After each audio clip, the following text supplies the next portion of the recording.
مرسی 17 سال کی حسین و جمیل بھولی بھالی لڑکی تھی۔ اس کی نیلی آنکھیں اور بھورے بال دیکھنے والے کو ایک عجیب احساس دلاتی تھیں۔ مگر آج مرسی گھر سے بھاگی ہوئی ہے، نیو یارک کے ہیپی لینڈ میں زندگی گزار رہی ہے۔ وہ امریکہ کے شدید ترین نشوں کی عادی ہے اور اس کا کہنا ہے کہ اب شدید سے شدید نشہ بھی اس پر اثر نہیں کرتا۔ اس کے جسم میں اتنی نشے والی اشیاء جا چکی ہیں کہ بغیر نشے کے بھی ہر وقت نشہ میں چور رہتی ہے۔ مرسی نے جب اپنے گھر بار کو خیرباد کہا، اس وقت وہ بہت شرمیلی اور گھریلو لڑکی تھی جس نے ایک کچھوا پار رکھا تھا جسے اس کے باپ نے ہلاک کر دیا۔ اس کے کچھ عرصے بعد اس کے باپ نے اسے سزا دینے کے لیے اس کی آلووں اور خربوزوں کی کیاریاں اجاڑ دیں۔ مرسی کا باپ چھوٹی چھوٹی باتوں پر اس پر چیخا کرتا تھا۔ مرسی کا ایک لڑکا دوست تھا، لیکن مرسی کے باپ کو لڑکے کے لمبے بال پسند نہیں تھے، اس لیے اسے گھر سے نکال دیا۔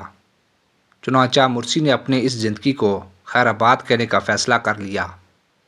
17 سال کی عمر ہونے سے قبل ہی اس نے اپنے کچھ کپڑے اپنے سوٹ کیس میں رکھے اور اپنی بلی کو لے کر گھر سے نکل کھڑی ہوئی۔ راستے میں بلی نے بھی اس کا ساتھ چھوڑ دیا، کیونکہ مرسی خود ہی بھوکی رہتی تھی، وہ بلی کا پیٹ کہاں سے بھرتی۔ مرسی کا کہنا ہے کہ اسے اپنی بلی سے بے پناہ عشق تھا۔ نیو یارک کے ہیپی لینڈ میں مرسی موٹر سائیکل پر سواری کرنے والے ایک گروہ کے ہاتھ لگ گئی۔ یہ گروہ خود کو دھتکارے ہوئے کہنے میں فخر محسوس کرتا تھا۔ یہ لوگ ہر وقت شراب کے نشے میں دھت رہتے تھے، اس لیے مرسی وہاں سے خوف زدہ ہو کر بھاگ گئی۔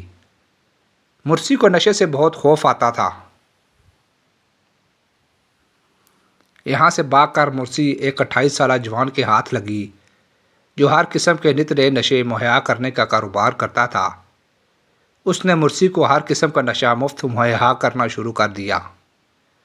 چنانچہ کچھ ہی عرصہ بعد مرسی افیون اور دوسرے نشوں کی عادی ہو گئی۔ آج امریکہ میں ہیپی لینڈ لڑکے اور لڑکیاں شہروں میں، جنگلوں میں، غاروں میں، غار جگہ ہیپی لینڈ بنا کر زندگی گزار رہے ہیں۔ ان بستیوں میں کسی قسم کا قانون اور کسی قسم کی پابندی کا گزر نہیں ہوا ہے۔ جانوروں کی طرح جنسی تعلقات عام ہیں اور ان میں کسی قسم کی شرم نہیں کی جاتی۔ دنیا کی سب سے زیادہ تہذیب یافتہ اور ترقی یافتہ قوم کے نوجوان لڑکے اور لڑکیاں نشے میں چور ایک دوسرے کی باہوں میں ڈال پڑے رہتے ہیں۔ وہ اپنے اس نشے سے کبھی کبھی ہوش میں آتے ہیں اور وہ ہوش بھی بے ہوشی ہی کے برابر ہے۔ یہ لوگ نہانے دھونے اور کپڑوں کے استعمال سے بے نیاز ہیں۔ حجام کا ان کی زندگی میں کوئی تصور نہیں۔ یہ سب کہتے ہیں کہ ہم دنیا کو امن اور خوشی کا پیغام دینا چاہتے ہیں۔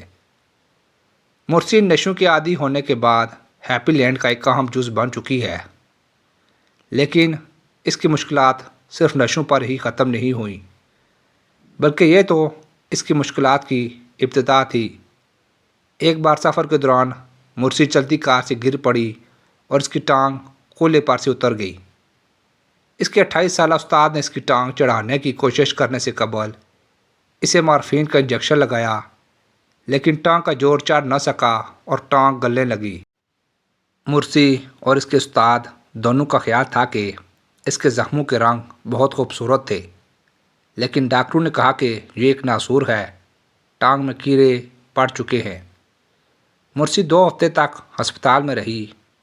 وہاں سے چھٹی ہونے پر وہ نیوز پورٹ کے میلے میں شرکت کے لیے گئی۔ اس وقت وہ مارفین کی بھی عادی ہو چکی تھی۔ جب سے اب تک مرسی 25 مختلف ہاتھ بدل چکی ہے۔ اسے جب کھانے کو کچھ ملتا ہے تو کھا لیتی ہے، سڑکوں پر بھیک مانگتی ہے، اگر کپڑوں کی ضرورت محسوس ہو تو ہیپی لینڈ کے اسٹور سے مفت کپڑے حاصل کرتی ہے۔